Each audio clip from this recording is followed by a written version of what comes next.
সাহেব কি করেন এনে? ও গাছটা এই আর কই না, বিচার সালিশও নাই, রোজটা পাইতেছি।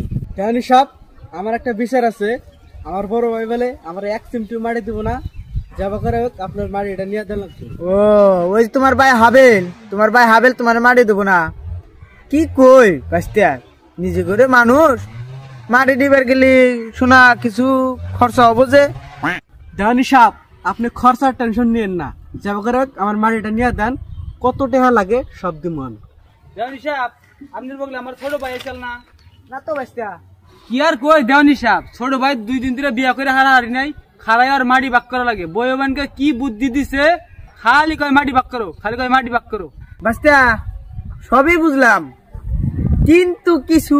ঠিক আছে দেওয়ানি সাহেব বুঝছি, তার মানে আপনার 50,000 লাগে না দিমুনি আমি, ঠিক আছে, কিন্তু আমার মাটি কিন্তু লাগবো। দেওয়ানি সাহেব এই যে বড় ভাইরে নিয়ে আসি, তাড়াতাড়ি কি একটা ব্যবস্থা করে দেন আর মাটিটি তাড়াতাড়ি ভাগ করে দেন। রাহো বিচার করবার নিকালতে নাইছি। হাবেল মাটি হইলো তোমার 3 বিঘা, তুমি বলে এবারের বড় বলা, আরো তুমি তোমার বাপ মা পালছাও, গুনগুনা বিয়া দিছাও, বাইরে পড়াইছাও, তুমি দি তো মাটি পাও, তুমি নিবা 2.5 বিঘা, আর ওই তুই নিবি 1 পোয়া। কি ভাল লাগে আপনার 30,000 টাকা দিলাম। কি তুই দেওয়ানি সাহেব 30,000 টাকা দিছে, আমার ট্রেন করে 50,000 টাকা নিছে। দেওয়ানি তো আমার কাছে পয়সা খাওয়া ধরছে রে। হ্যাঁ দেওয়ানি দে 30,000 গেল 50,000 গেল।